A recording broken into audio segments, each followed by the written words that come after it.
नमस्कार दोस्तों, नमस्कार मित्रों। मैं संतोष चतुर्वेदी की हेल्पलाइन का ओनर।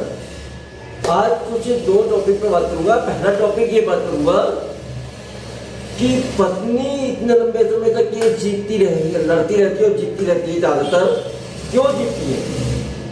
सबसे पहला काम, जब भी आप पत्नी के ऊपर कोई केस डालते हैं, उसका सबसे पहला रिएक्शन क्या होता है? वो 125 या 125 CRPC के तहत वो आपसे मेंटेनेंस मांगने बैठ जाती है, गुजारा भत्ता। उससे आपके ऊपर उसका काम आसान हो जाता है और आपका काम डबल हो जाता है। क्यों? आप अपना खर्चा भी उठा रहे हैं, अपने वकील का भी उठा रहे हैं और साथ में उसके वकील का भी खर्चा लीगल तरीके से आप ही उठा रहे हैं। क्यों? क्योंकि आप अपनी बीवी को जो पैसा देते हैं उसी से वो खर्चा उठाती है, अपने वकील को फीस देती है। उसकी जेब से तो कुछ नहीं जा रहा, आपकी जेब से डबल जा रहा है। तो करना क्या है? सबसे पहले अगर केस को जीतना है तो आपको अपनी बीवी के जो द्वारा बांधा गया खर्चा है कोर्ट की तरफ से, उसको कम करवाना है या बिल्कुल ही बंद करवाना है। अब आप कहेंगे ये कैसे हो सकता है?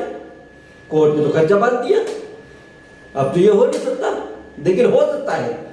आप देखिए, आपकी पत्नी जब भी कोर्ट में एफिडेविट देती है, लिखित में कुछ भी देती है, तो वह कानूनी रूप से मान्य होता है कि ये चीज इसने दी है।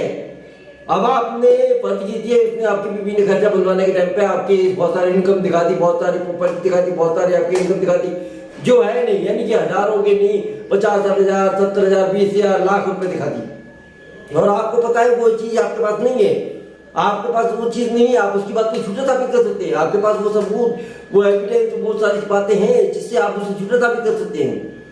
आपने सबसे पहले क्या करना है कि उन चीजों के पीछे बहस करनी है, कोर्ट में वकील से करवानी है। दूसरी चीज, ये चीज जब आपके पास जमा हो जाती है, इस तरह की और भी बहुत सारी चीजें हैं जो पत्नी झूठी लिखवाती है और आप उसे साबित कर सकते हो कि जिसने जो लिखवाया है ये झूठ लिखवाया है, मेरे पास साक्ष्य है कि ये चीज नहीं थी, ये मेरी बीवी ने गलत लिखवाया है। आपके पास जब इस तरह के कुछ सबूत जमा हो जाते हैं, कुछ पेपर वर्क जमा हो जाते हैं कोर्ट में, आप उसके ऊपर सीधे 340 CRPC के तहत एक मुकदमा दर्ज कराइए जिसमें 156(3) में आपके बयान होंगे और आपको पूछा जाएगा कि आपकी बीवी ने क्या क्या गलत करा, आपने उसके खिलाफ फ्रॉड करा है कि भाई 340 क्या है? 340 CRPC ये है कि आपकी बीवी ने कानून को धोखा दिया है, आपके साथ तो धोखा दिया नहीं, कानून को धोखा दिया, उसने कोर्ट में झूठ बोला है, कोर्ट को भी झूठ बोल के कोर्ट से भी धोखा कर रही है। झूठ बोल के उसने मेरे से खर्चा लिया, झूठ बोल के मेरी इनकम दिखाई इतनी सारी और सारी बातें झूठ बोली है। तो उस पेपर 340 CRPC के तहत 156(3) में आपको मुकदमा दर्ज होगा, आप 200 में आपके बयान होंगे। अगर आप वहां पे ये चीज आप डालते हैं और वहां पे ये चीज साबित कर देते हैं कि आपकी बीवी ने झूठ बोला है, आपकी बीवी ने कोर्ट को धोखा दिया है, तो सबसे पहली बात तो ये है कि कोर्ट से ही उसके खिलाफ संबंध जारी हो जाएगा और उसको इस बात को साबित करना पड़ेगा वहां CJM कोर्ट में कि इसने ये सब जो लिखवाया है इसका सारा सबूत देना पड़ेगा। फर्ज कीजिए उसने लिखवा दिया आपकी लाखों रुपए की संपत्ति, आपकी इतनी इनकम है, आप 50,000 70,000 रुपए नौकरी कर रहे हैं, तनख्वाह कमा रहे हैं, आपका बिजनेस है 2-3 लाख रुपए उससे कमा रहे हैं या बिजनेस कर रहे हैं उससे कमा रहे हैं, आपके अदर इनकम है और उसने बढ़ा चढ़ा के लिखा दी कि आप 5,000, 10,000, 15,000, 20,000 कमा रहे हैं, लेकिन उसने लिखा दी लाखों में। तो ये चीजें उसको कोर्ट में साबित करनी पड़ेगी। 340 CRPC में जो आप मुकदमा डालेंगे उसमें अगर वो साबित नहीं कर पाती, जाहिर सी बात है उसने झूठ लिखवाया है और आप साबित कर रहे हैं कि झूठ लिखवाया है, वो नहीं कर पाती है साबित, तो वहां पे CRPC के तहत जज उसको दंडित करेगा। कोर्ट को ये यकीन हो जाएगा कि दोषी वही है, उसने कोर्ट से झूठ बोला है, पति से मेंटेनेंस लेने के लिए इसने झूठा बोला है, सारी साक्ष्य झूठे लगाए। तो पहली चीज आपकी वहां हो जाती है।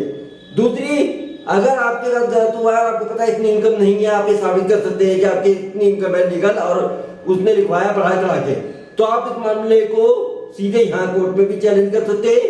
और अगर यहाँ से मेंटेनेंस आपको बंद किया और आपको लगता है गलत बंदा है, तो आप इसके लिए अपने वकील से बात करके हाई कोर्ट में इसको चैलेंज कर सकते हैं, जिससे हाई कोर्ट इस मेंटेनेंस को बंद भी कर सकती है और इस मेंटेनेंस को कम भी कर सकती है।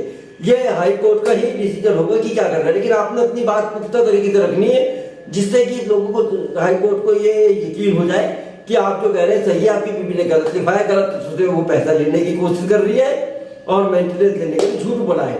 तो हाई कोर्ट आपके मेंटेनेंस को कम भी कर सकता है और हाई कोर्ट आपके मेंटेनेंस को बंद भी कर सकता है। तो अगर ये आप काम करते हैं, आपका मेंटेनेंस कम हो जाता है तो भी आपकी जीत, आपका मेंटेनेंस बंद हो जाता है तो भी आपकी जीत। 340 CRPC में अगर कोर्ट में साबित हो जाता है कि उसने झूठ बोला कोर्ट से भी और कोर्ट उसको सजा सुनाती है, उसके ऊपर कार्रवाई करती है, तो भी आपकी जीत।